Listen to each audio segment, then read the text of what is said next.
Hi everybody, I'm Anthony Martino. I wrote, directed, I was the DP, I edited, and I was a producer on Twilight of the Hunter. Hey, what's up guys, I'm Alexis Munoz. I was the vampire eating duck man, so that was a lot of fun. So, yeah, it was an amazing experience working with Anthony and Angelica in College Station, so yeah, it's great to be here with you guys. I produced the manuscript advertising on this. It's a lot of fun. I'm Joey, and I was an evil vampire. I'm Brian, I did the music.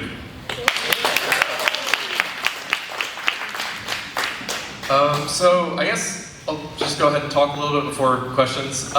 So this was made for the 48-hour film project last year. It was a lot of fun. I did the project once before in 2021, which was still kind of during COVID, and I hadn't participated in it since then. And I think it was around like 2024, I made a film called Charlotte, Bloody Charlotte, and that was when I kind of like reignited my like passion for making films. And so when the film project came around, I was talking, so Angelica was my coworker we worked together at a job, we were both video editors, and we just talk about like filmmaking and stuff, and I kind of like floated the idea to her, and she kind of helped like encourage me to actually do it, so that was why I ended up participating that year. And yeah, that's, I don't know, that's pretty much it. So, questions? Hi. Hi. Hi. Congratulations. Thank you. So, first of all, I love that you played on the, and I don't know if this was given to you with the festival, but I love that you played on the bring the retired pro out of retirement, you know, to come back. I just kept thinking of Eddie the Eagle for some reason, and Hugh Jackman, so I love that. I definitely saw some Buffy the Vampire Slayer influences in the way everyone held their stakes. What made you decide to make it a silent film? So that was our genre for the 48-hour. We had silent action adventure, which I was hoping for silence, and I pulled silence literally I pulled silent film out of the hat. I don't know if we really hit the action adventure. I was hoping maybe that came across, maybe we a little more towards horror. I wanted silent because I really didn't want to deal with sounds, because that's just one extra thing you have to worry about is, you know, you have to have a sound person who knows what they're doing, and you just gotta hope that it sounds good. And during editing, that's one extra thing that you have to worry about, is syncing the audio and everything like that. So I was praying to God that I got silent film, and I got silent film. So that was really like the best case scenario. And so we really played up with, you know, making it black and white. And the reason why I did vampires was because silent film, like for some reason that means like Nosferatu in my head, and then action adventure I was like, oh, Indiana Jones. So it's like Indiana Jones, Nosferatu, kind of, those two things kind of like clicked in my head. So yeah, so it really was just, I pulled silent film out of the hat, and that's why it was silent. Excellent. Okay, I have a follow-up question. What made you decide to let the sun kill him rather than make her kill him? So the ending is a bit ambiguous. The son, I don't know if the son is what killed him, because he has a line at the end that says, I don't want to turn into one. And so he hands her the stake, and so the implication is kind of that she has to kill him before he turns into a vampire. So, you know, I think ending on the sunset as the ending, I don't know, I don't really want to like explain why I ended it like that. So like if anyone wants to, you know, like you're welcome to interpret it that way. But I think I kind of imply that she kind of has to kill him before he turns into a vampire. So it's a little kind of punch in the gut at the end. Yeah. Well, it was really enjoyable, so thank you. Thank you so much.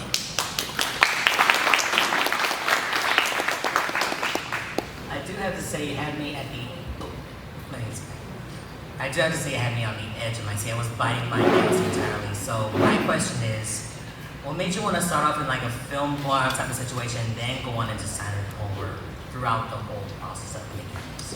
I think kind of, you know, the silent film and the black and white and like, okay, he's like a retired alcoholic kind of vampire. I think kind of playing that up for a while. I don't know, I think I've always been kind of like enamored by like film noir and that kind of aesthetic. So it's just really like, this is just like a combination of a lot of different things that I'm interested in. Yeah. Well, I thoroughly enjoyed every second of it. Thank you so much.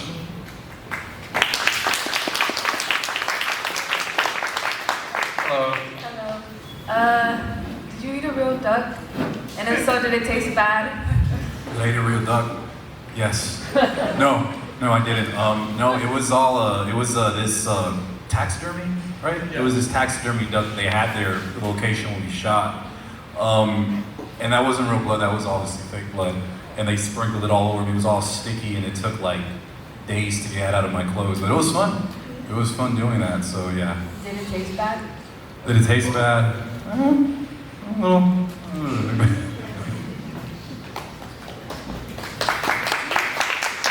Hello. Mine's more just a comment. I love vampires, so before like reading the thing, I was super excited to see what y'all would do, and I think it was really a cool concept because like it was black and white, and it was almost a little bit like comedic in the beginning, like the way that they're like talking about it, and then obviously I caught on really fast about the amulet is what protects them from the sun.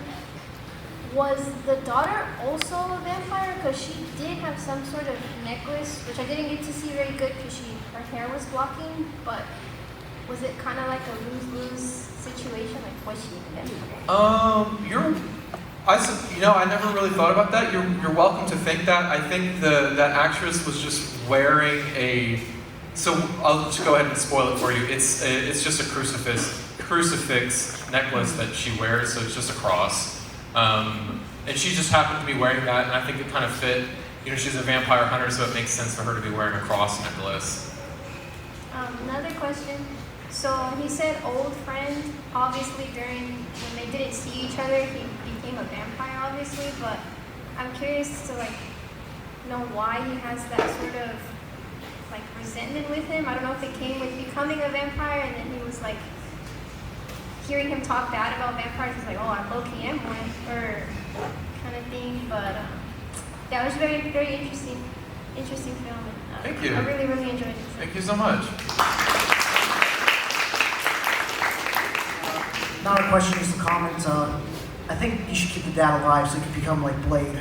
They'll have all of the vampire abilities and none of the weaknesses. Yeah. That's all. Oh, thank you. Hi. Hi. This one's for also Brian. What inspired your musical composition direction for that? And can I have that shirt? Honestly, and that's a good question, but I don't know. Watching the film and giving it, or what Anthony gave me, because originally it was the 48 hour, and the score was different, much different, right? Because I didn't have too much time to do it, and since then, I rewrote it all, or most of it. But, it was honestly just kind of the visuals. Anthony did say that he wanted some Dies Irae inspiration, which is a Latin chant from the Mass for the Dead, for whenever you do funerals. And so there's some of that in there, and a little bit more from other movements of that Mass of the Dead. So I threw in that, so that's what all that Latin chanting and stuff is. But that's about it. Thank you.